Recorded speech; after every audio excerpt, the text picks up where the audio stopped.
What if the most dangerous mistake in college football right now is believing Georgia has already started to fall? ESPN placed the Bulldogs in its Tier 2 Trust Issues group, beneath the programs it considers the safest bets in the sport. The message is clear: Georgia's still dangerous, but no longer automatically trusted as the monster it once was. Because while the national narrative is staring at cracks in the Georgia machine, Kirby Smart staff may be building a different weapon in Athens, a tight end room designed around positionless jokers who can force defenses into impossible choices. Stay with me, because we're going to examine the numbers ESPN used against Georgia, the numbers that complicate that verdict, and the tactical weapon that could turn this supposed decline into something much more dangerous. Did ESPN identify Georgia's fall early, or did it just hand Kirby Smart the insult he needed?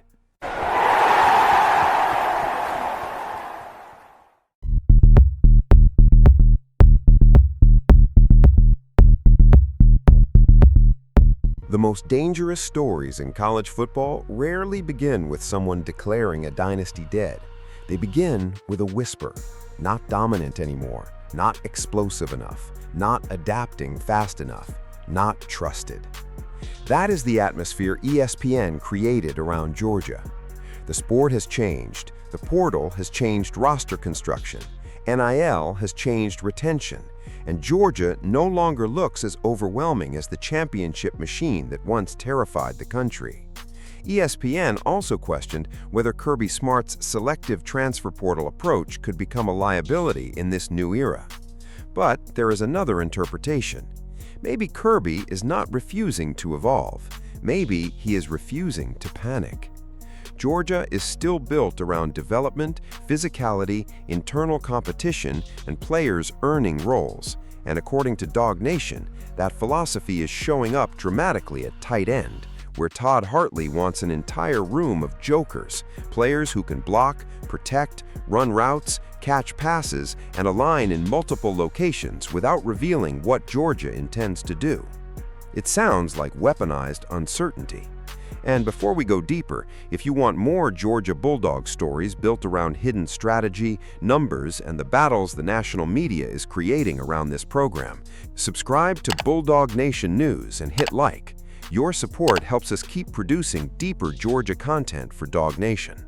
But if ESPN says trust is the problem, what do the numbers actually say?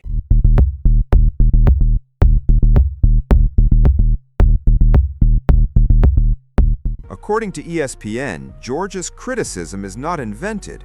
Only 39% of the Bulldogs' passing yardage last season came on throws traveling more than 10 yards downfield, ranking 126th nationally. Georgia's pressure rate without blitzing against Power 4 opponents was 24.5%, and the defense produced only 9 sacks on non-blitz dropbacks. ESPN also points to a larger trend. Georgia went 52-3 against Power 5 competition during its 2021 through 2023 surge, winning those games by an average of 27 points. Over the last 2 seasons, the Bulldogs are 18-5 against Power Conference opponents, with the average winning margin falling below 13. That is the case for Tier 2. Now here is the case against it. According to Georgia Athletics, the Bulldogs enter 2026 as the 2-time defending SEC champions. Georgia finished last season 12-2 and beat Alabama 28-7 in the SEC championship game. According to the Associated Press, Georgia opens 2026 ranked number 3 in the nation. The coaches poll also has the Bulldogs at number 3. And according to the SEC preseason media poll, Georgia received 88 votes to win the conference championship, compared with 57 for Texas. According to Georgia Athletics, gunner Stockton threw for 2,894 yards, 24 touchdowns, and only 5 interceptions last season. He added 462 rushing yards and 10 rushing touchdowns, the most among SEC quarterbacks, finished 7th in Heisman voting, and was named MVP of the SEC championship game. According to Dawg Nation, Georgia also ranks 9th nationally in ESPN's own returning production metric, with 13 defensive players returning who logged more than 200 snaps last season. According to Dawgs 247, Georgia tight ends accounted for 15% of the team's receptions last season, but produced more than 1/5 of its pass plays, gaining at least 20 yards. Dawg Nation also reported that 8 former Georgia tight ends were on NFL camp rosters this summer. So yes, Georgia is less overwhelming than the historic version of Georgia.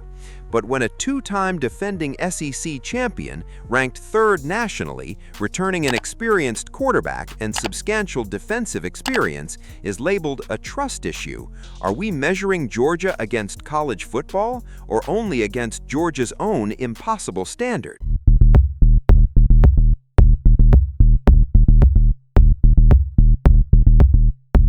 Todd Hartley does not simply want tight ends, he wants jokers. The concept attacks the defense before the snap. Put a defensive back on one of these hybrid tight ends and Georgia can run at a lighter body. Put a linebacker on him and Georgia can move that player into space and create a coverage mismatch. Shift him, motion him, attach him to the run game or release him through play action, and the defense begins revealing answers before Georgia reveals the question.